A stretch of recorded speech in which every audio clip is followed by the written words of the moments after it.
Hello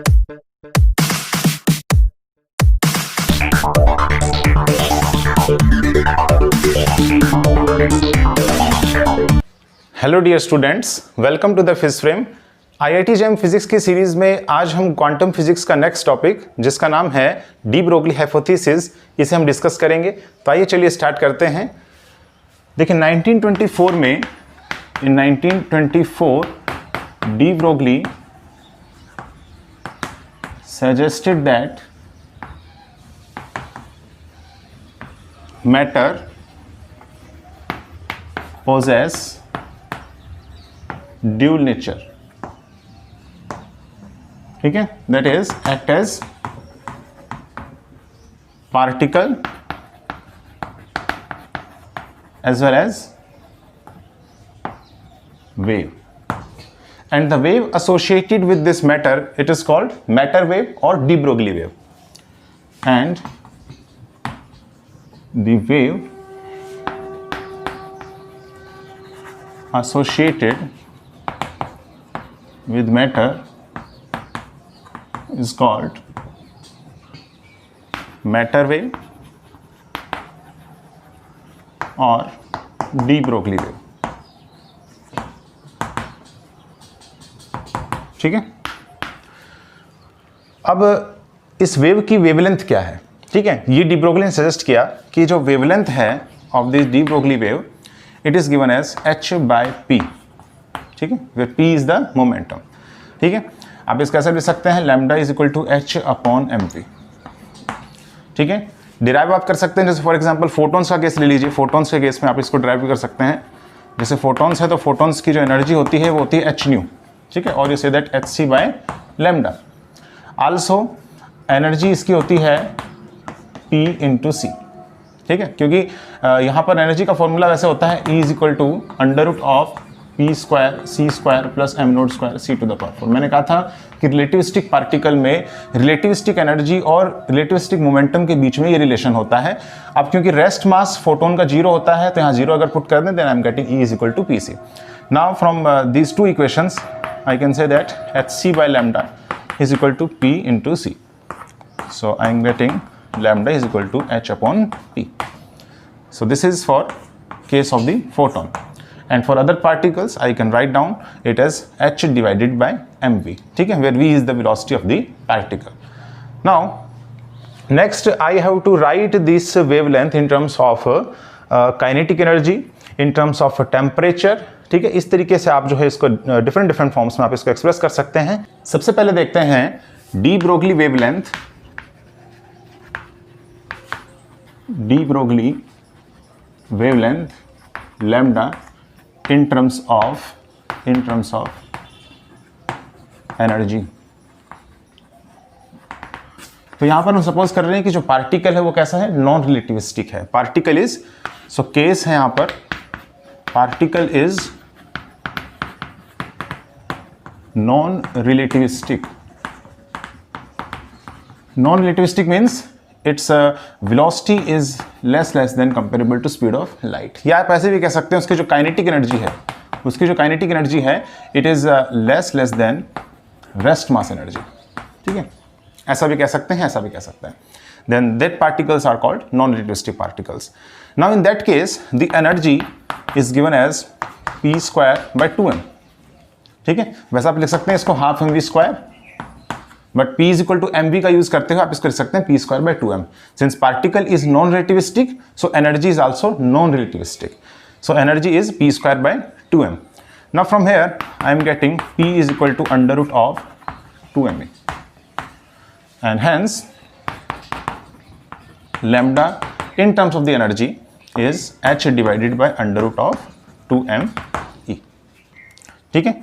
तो यहाँ से आप ये रिलेशन यूज कर सकते हैं। अगर आपके पास कोई नॉन रिलेटिविस्टिक पार्टिकल गिवन है और उसकी एनर्जी आपको दे रखी है, उसका मास आपको पता है, तो आप वहाँ से उसकी डी ब्रोगली वेवलेंथ आप वहाँ से कैलकुलेट कर सकते हैं। नेक्स्ट है, अगर हम देखें इन terms of temperature for any particle which is at the room temperature और इज द थर्मल टेम्परेचर, ठीक है। तो चलिए इन टर्म्स ऑफ टेम्परेचर देखते हैं। Next is lambda in terms of temperature T. So if particles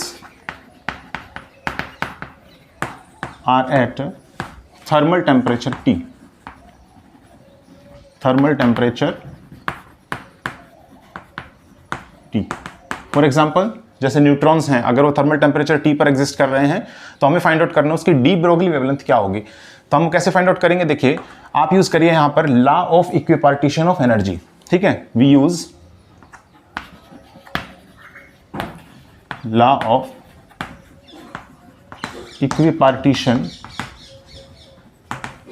of energy, and it says that average energy associated with each particle it is half kT, but remember this is along 1 degree of freedom, that means along one axis। ठीक है, 1 degree of freedom के लिए हर एक particle के साथ जो average energy associated होती है वो होती है half kT। This is given by the law of equipartition of energy.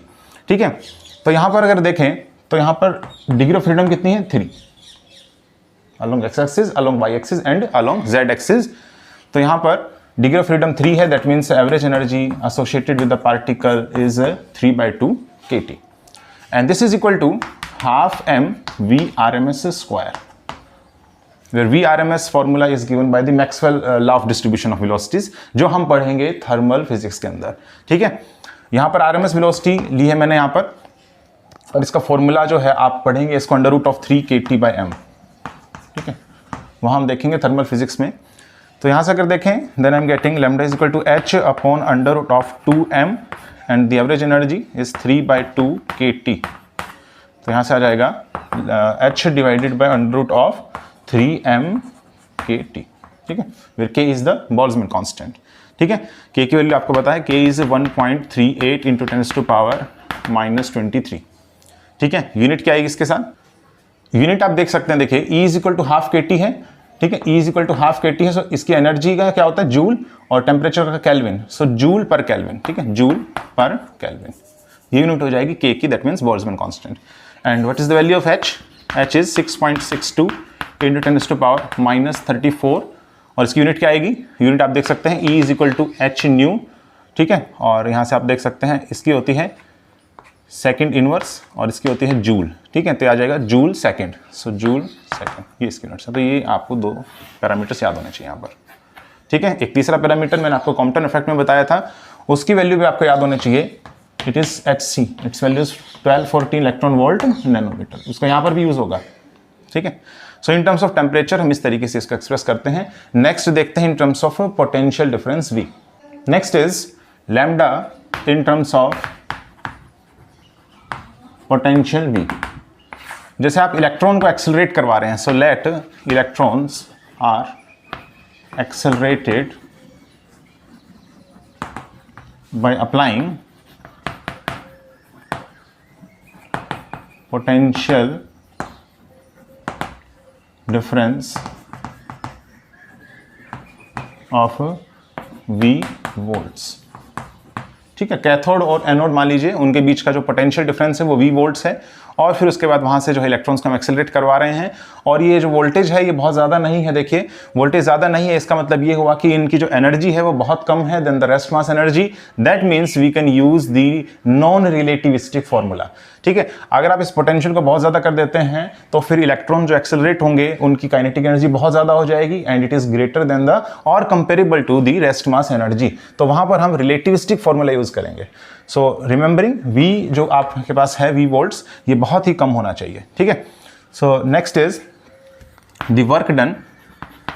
ठीक है, पोटेंशियल डिफरेंस जो आप अप्लाई करने लग रहे हैं किसी बैटरी के थ्रू करेंगे, so work done by the battery, this is equal to, और you say that work done by the electric field, this is equal to kinetic energy gained by electrons, ठीक है, to accelerate in the forward direction. Now work done is QV and this is equal to kinetic energy. So charge on the electron is E and V, this is equal to energy. ठीक है। यहाँ से आ जाएगा lambda की value h/√2m था formula, ठीक है। ये फॉर्मूला आपने यूज़ करना है क्योंकि यहाँ पर v वोल्ट्स जो आप अप्लाई करने लग रहे हैं ये बहुत ही कम है। दैट मीन्स इलेक्ट्रॉन्स की जो एनर्जी है वो लेस है, very less than the rest mass energy. Rest mass energy जो होता है इलेक्ट्रॉन्स का वो होता है 0.51 मेगा इलेक्ट्रॉन वोल्ट, ठीक है। तो इससे बहुत ही कम जो है काइनेटिक एनर्जी है इलेक्ट्रॉन्स की, फ्यू इलेक्ट्रॉन वोल्ट्स आप कह सकते हैं, ठीक है। सो यहाँ से जो फॉर्मूला आ जाएगा h/√2m and what is the energy, energy is EV, ठीक है। तो ये आ जाएगा आपके पास। नेक्स्ट है कि अगर पार्टिकल रिलेटिविस्टिक हुआ तो फिर उसके बाद में what is the value of the wavelength lambda. चलिए वो एक्सप्रेशन निकालते हैं। Next case is if particle is the kinetic energy is comparable to the rest mass energy of the particle, ठीक है। तो ऐसा अगर केस हमको देखने को मिलता है then we say that the particle is relativistic and relativistic particles के केस में हम relativistic energy यूज करेंगे। और आप जानते हैं relativistic energy का क्या फॉर्मूला होता है, देखिए relativistic energy का फॉर्मूला होता है E = mc²। ये दो टर्म्स कंटेन करता है, मैंने आपको पिछले लेक्चर में बताया था कॉम्पटन इफेक्ट में, that this is m0c² plus में the relativistic kinetic energy of that particle. Also in terms of relativistic momentum you can write down it as √p²c² plus m0² c⁴। तो यहाँ से अगर हम इन दोनों एक्सप्रेशंस को देखें then I am getting m0c² plus में E and √p²c² plus m0² c⁴, ठीक है। ये काइनेटिक एनर्जी है। If I will square on both sides then I am getting m0² c⁴ plus ek² plus 2 m0c² ek and this is equal to I am getting p²c² plus m0² c⁴, ठीक है। यहाँ से p की value find out कर लेते हैं, then I am putting it in the formula lambda is equal to h/p, ठीक है। तो ये देखिए कैंसिल हो जाएगा। So I am getting 1/c² and ek plus में 2m0c², ठीक है। This is equal to p²। So यहाँ से p का फॉर्मूला जो आ जाता है वो है इसकी पावर तो हाफ और ये 1/c, ठीक है। अब ये फॉर्मूला जो है आप पुट कर सकते हैं in lambda is equal to h/p। So आपके पास आ जाएगा h और ये 1/c है तो ये ऊपर जाएगा तो hc डिवाइडेड बाय √, ठीक है, √, ek प्लस m0c², ठीक है। यहाँ पर देखें ये रेस्ट मास एनर्जी है ऑफ द पार्टिकल, ये रिलेटिविस्टिक काइनेटिक एनर्जी है पार्टिकल की, और hc की वैल्यू आपको पता ही है 1240 इलेक्ट्रॉन वोल्ट नैनोमीटर। तो ये आगे आपके पास अगर पार्टिकल रिलेटिविस्टिक है तो डी ब्रोगली वेवलेंथ की जो वैल्यू आती है वो ये आती है इन टर्म्स ऑफ एनर्जी, ठीक है। चलिए अब कुछ क्वेश्चंस इस पे बेस्ड हम करते हैं। देखिए फर्स्ट क्वेश्चन है consider a free electron and a photon both having 10 electron volt energy. If lambda and p represent wavelength and momentum respectively then relation आपने फाइंड आउट करना है। सो सिचुएशन कुछ ऐसी है कि फ्री इलेक्ट्रॉन है और फोटोन है, दोनों की ही एनर्जी आपको गिवन है 10 इलेक्ट्रॉन वोल्ट और इसकी भी एनर्जी कितनी है 10 electron volt. Also, de Broglie wavelength associated with this free electron is represented by lambda e and the momentum of this free electron is Pe. And of the photon, de Broglie wavelength is lambda ph and momentum is Ph. तो आपने relation find out करना है lambda ई lambda ph और Pe और Ph। तो देखिए कैसे find out करेंगे। सबसे पहले फोटोन का केस देखते हैं, इजी होगा। तो आप जानते हैं photon is a relativistic particle, it's energy is P × C, ठीक है। सिंपली मैंने आपको करवाया था पिछले लेक्चर में E = PC। नाउ यहाँ से आपको डी ब्रोगली वेवलेंथ आपने फाइंड आउट करना है। सो लैम्डा ph इसकी वैल्यू आ जाएगी h/p, सो h/e/c, ठीक है। p यहाँ से कितना आ जाएगा E/c, that means hc/e। hc की वैल्यू फिक्स होती है, मैंने आपको बताया था 1240 electron volt nanometre divided by energy 10 electron volt given है आपको। सो ऐसे सिंपली आ गया आपके पास आंसर 124 नैनोमीटर, ठीक है। अच्छा अब यहां पर देखते हैं D Broglie wavelength of the electron. यहां पर देखें अगर फ्री इलेक्ट्रॉन यहां पर है और उसकी एनर्जी 10 इलेक्ट्रॉन वोल्ट है तो हम जानते हैं रेस्ट मास एनर्जी इलेक्ट्रॉन की मैंने अभी आपको बताई थी, it is 0.51 mega electron volt, ठीक है। ये आपके पास एनर्जी होती है of electron. Now 0.51 into 10⁻6 electron volt, इतनी वैल्यू होती है इसकी, और ये है 10 इलेक्ट्रॉन वोल्ट।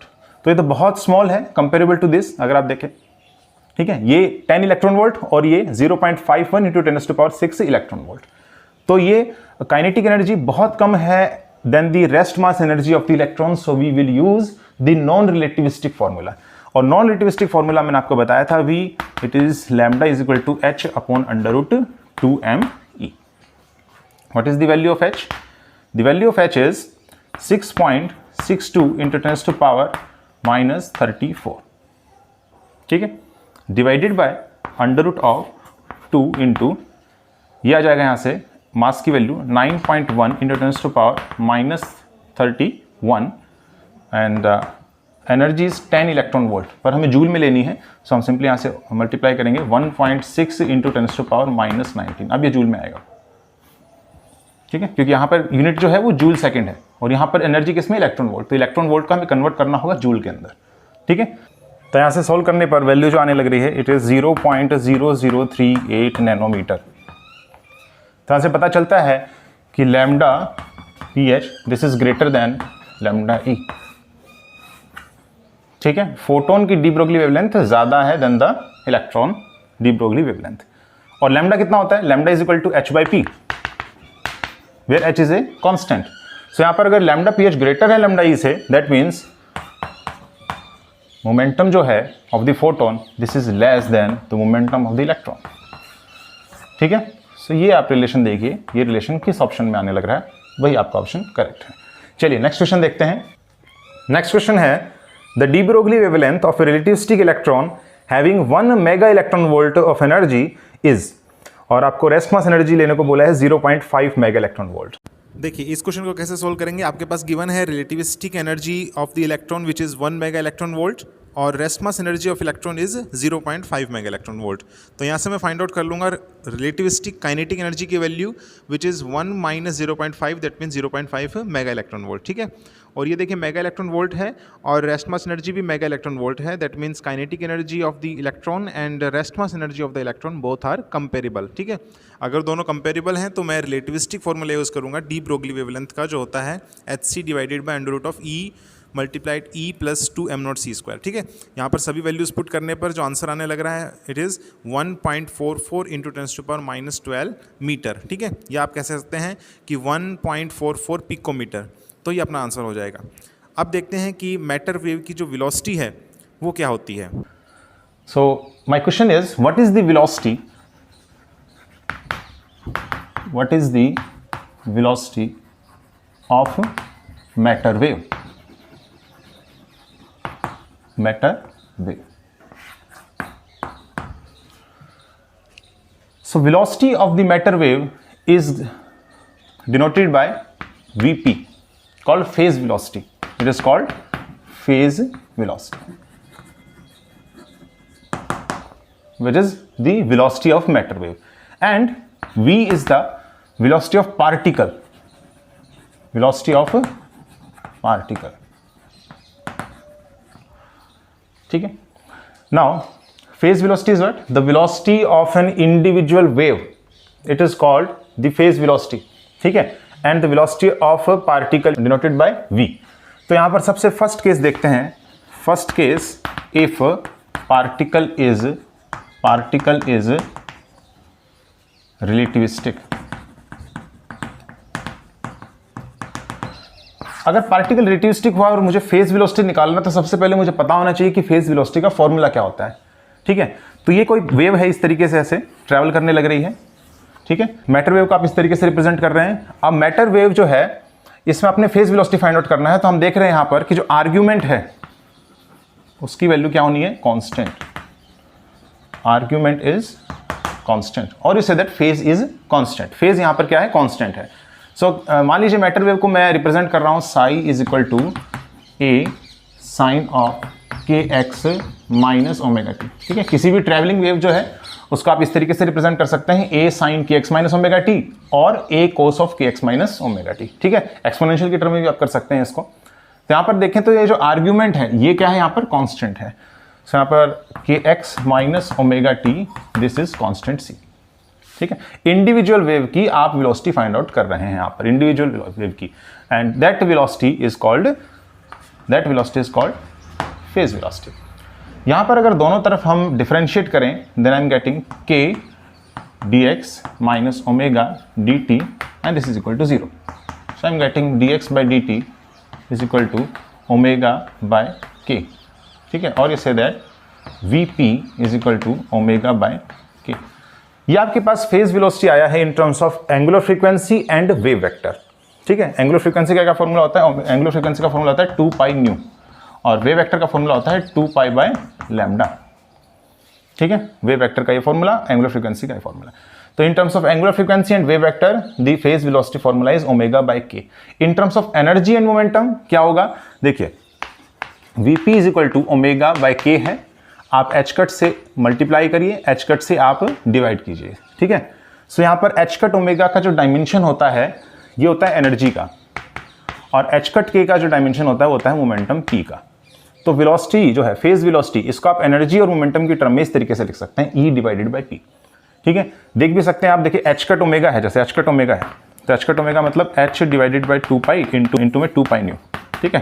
जैसे 2 पाई से 2 pi cancel, h new which is the energy of A quantum particle. Quantum particle energy कितनी होती है, h न्यू, सो मैंने उसको E से डिनोट कर दिया।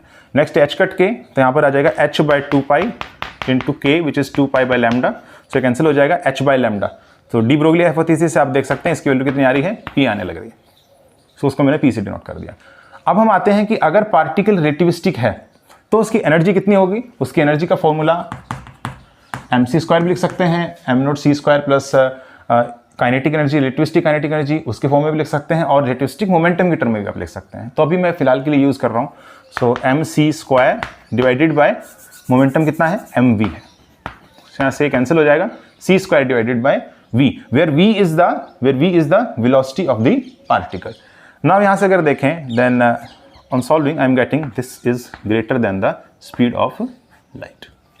पर क्या ये पॉसिबल है, आइंस्टीन थ्योरी ऑफ रिलेटिविटी में हम ये देख चुके हैं कि किसी भी पार्टिकल की जो वेलोसिटी है वो greater than speed of light नहीं हो सकती है। तो यहाँ पर क्या हो रहा है, यहाँ पर greater than speed of light आ रहा है, विच इज इम्पॉसिबल, ठीक है। आइए अब देखते हैं अगर पार्टिकल नॉन रिलेटिविस्टिक हुआ तो क्या होगा। Next is if particle is non relativistic, तो हम जानते हैं उसकी जो एनर्जी होती है वो होती है half mv², non relativistic energy, और मोमेंटम होगा mv, where v is the velocity of particle. Phase velocity vp is equal to e by p, ठीक है, अभी बताया गया था। एनर्जी का फॉर्मूला है half mv² divided by mv, सो यहाँ से कितना आ जाएगा, देखें तो v divided by 2, that is velocity of matter wave, velocity of matter wave equals to half of velocity of particle,